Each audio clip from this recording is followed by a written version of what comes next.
My name is Miriam, and I will never forget the night my doll was taken by something not human.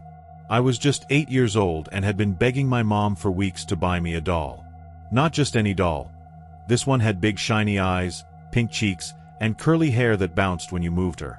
I saw it in a shop near our house in Abuja, and every day after school, I asked again and again. Finally, after so many no's, my mom said yes. She brought the doll home on a Friday evening. I was the happiest girl in the world. I named her Bella. I brushed her hair. I danced with her. I even gave her a tiny pillow beside mine on my bed. But that night, something strange happened. My grandfather had come to visit and was using my bedroom, so I had to sleep in my parents' room. They have 2 beds there, one big one and a smaller one in the corner. I slept in the smaller one with Bella in my arms. I don't know what time it was, but I woke up suddenly. The room was dark, and the fan was spinning quietly above. Then I saw something. A short, black figure, strong-looking and shaped like a gorilla, stood by the door. It didn't move. It just stared at me with glowing red eyes. I whispered, "Daddy." He mumbled something and turned on the light. The figure disappeared. He looked around, saw nothing, and turned the light back off. I tried to close my eyes again, but the moment the light went off, the figure returned, closer this time. I screamed, "Daddy, it's back." He groaned and told me to come and sleep in the big bed with him and Mom. I climbed in between them, clutching Bella close to my chest. I thought being between them would make me feel safe. But it didn't. Because when I looked again, the figure was still there. And now it had a friend. Another one had joined it, just as short, just as black, just as gorilla-like. They were both standing at the foot of the bed, watching me, slowly walking forward, step by step. I froze. My voice trembled. "Daddy, they're coming closer." He didn't reply. I wanted to scream, but my throat felt tight. I held Bella tighter. The figures kept coming. Their eyes didn't blink. Their feet made no sound. When they got to the side of the bed, they reached out with long fingers and grabbed my doll. I screamed. They pulled hard, and I pulled back, shouting, "No, she's mine." But they were too strong. They snatched Bella right out of my hands and ran into the shadows. I cried out, "They've taken my doll." My mom and dad woke up in shock. Who took your doll?" I said, "The black figures. They were here." They turned on all the lights. My dad checked the bed. My mom looked under it. They opened every cupboard, every wardrobe, even the bathroom. But Bella was gone. Just gone. Like she had never existed. They didn't find even a single hair from her curly head. From that night, Bella never came back. We never found her again. And I never stopped talking about it. Every few months, I still ask my dad, "Do you remember that night? When the black figures took Bella?" He never says a word.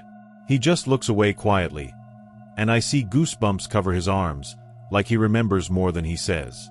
Now I don't play with dolls anymore. I don't beg for them. I don't touch them.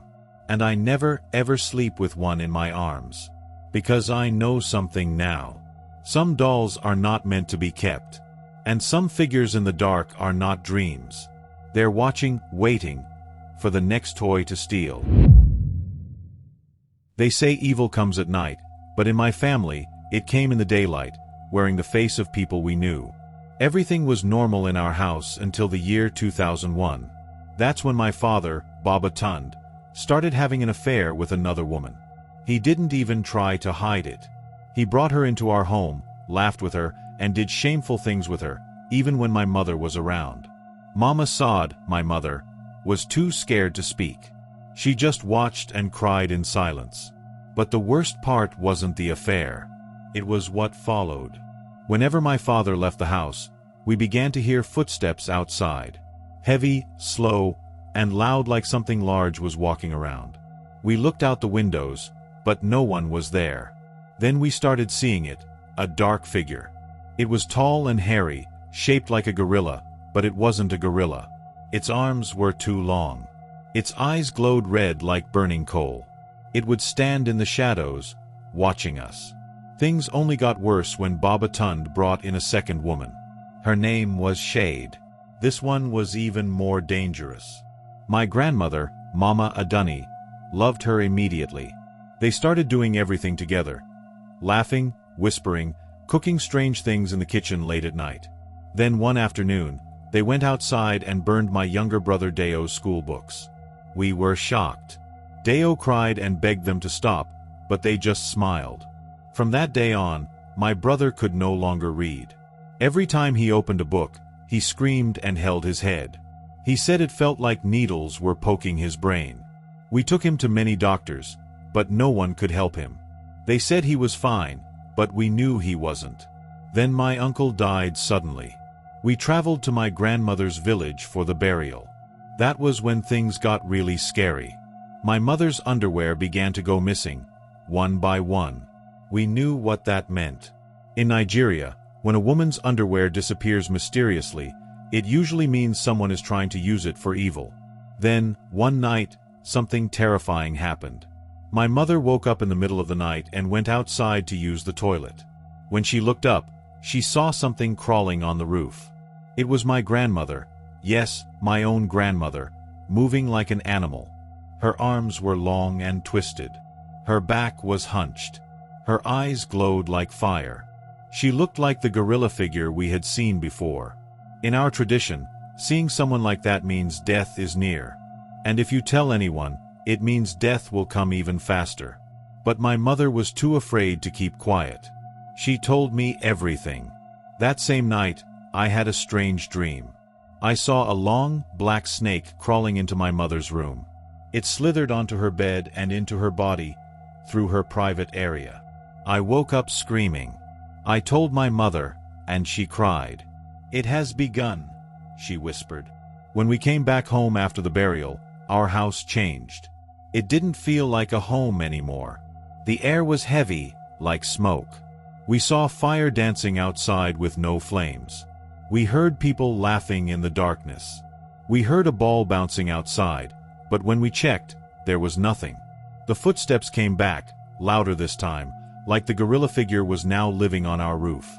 Then one day, my father came home drunk and angry. He fought with my mother and forced himself on her. It was horrible. But the next day, something strange happened. A boil appeared on his buttocks. At first, we thought it was a small thing, but it got bigger and more painful. He couldn't sit. He couldn't work. He couldn't even sleep properly.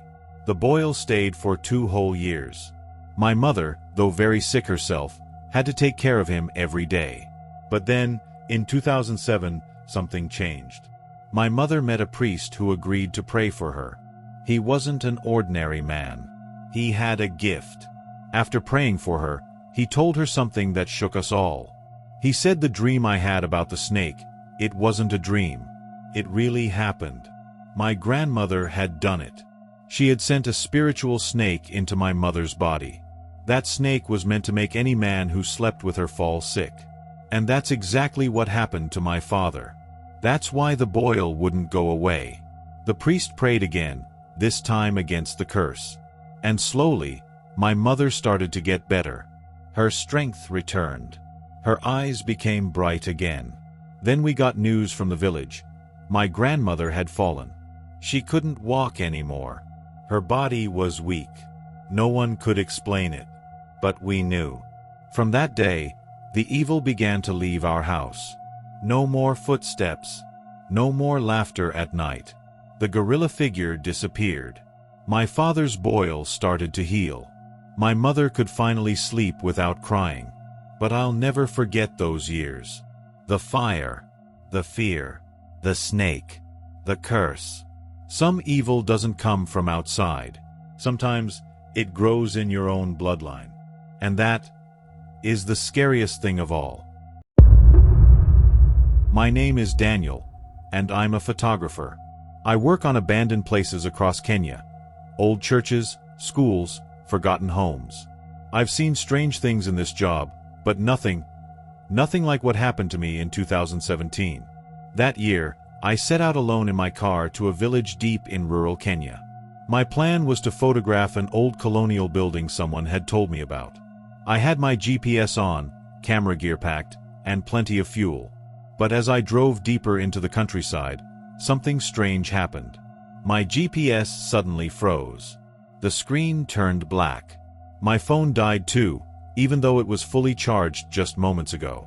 I thought it was just a signal issue, so I kept going, until my car slowly rolled to a stop. No warning. It just shut down. I stepped out and looked around. That's when I saw it. Ahead of me was a small town, one that wasn't on any map. It looked like it came out of another time. The buildings were old, wooden, covered in vines. There was no electricity, yet I could hear a buzzing sound, like broken wires or machines humming somewhere nearby. I walked in slowly, confused, trying to make sense of what I was seeing. That's when I noticed the people. They stood silently in the doorways and windows, watching me. They wore old-fashioned clothes, like something from the 1950s. Their faces were pale, expressionless. Not a blink, not a smile, not even a breath. My heart started beating fast. I turned around to walk back to my car, but the road I came from was gone. Just trees and thick bushes now. Suddenly, someone whispered behind me, "You know you are not supposed to be here." I spun around, no one there. But ahead of me, in the center of the town, I saw a huge mansion. It looked newer than the other buildings, but something about it felt wrong. The windows were dark, like they were staring back at me. Then I saw something in one of them. The third floor. It was a reflection of me, but not me. The eyes in the reflection were black, like pits of ink. It smiled, but I didn't. Then another whisper came, soft and close to my ear. "He's waiting for you." I turned and ran. I ran down one street, then another, but each road led me back to the mansion. Every time. The buildings around me started to rot and decay as I passed. Paint peeled, wood cracked, roofs sagged. The people didn't follow me, but they started laughing, a dry, whispery laugh. Except, none of them had mouths. I screamed and covered my ears. The mansion door opened slowly, and without meaning to, I walked inside. It was like my body moved on its own. The moment I stepped into the hallway, I saw mirrors, dozens of them, lining the walls. Each mirror showed a different version of me. One had my mouth sewn shut. One had hollow sockets where eyes should be. One was just like me, except it smiled like it knew something I didn't. Then a voice echoed through the house. "You're the one I've been waiting for. The one who doesn't belong here." I turned, and standing at the end of the hallway was a tall man in a long black coat. His skin was gray like ash. His eyes glowed faintly, and his teeth were too many. Then he ran at me. I don't remember much of what happened next. Everything went blurry. I think I screamed. I think I fought back. Somehow, my hand found a shard of glass from one of the broken mirrors on the floor. When the man grabbed me, I slashed his throat. He didn't bleed. He shattered, like glass. And so did the mansion. And the town. It all began to break into tiny floating pieces, like the whole place was made of mirrors, and someone had just smashed it. I ran. I ran without looking back, through the shattering town, through the disappearing roads. And suddenly, I was back. I was standing on the roadside. My car was there, working perfectly fine. The GPS was on.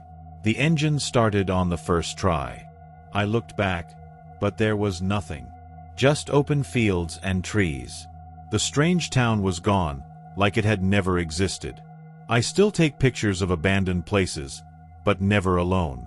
Never deep in the woods. And never without a working phone.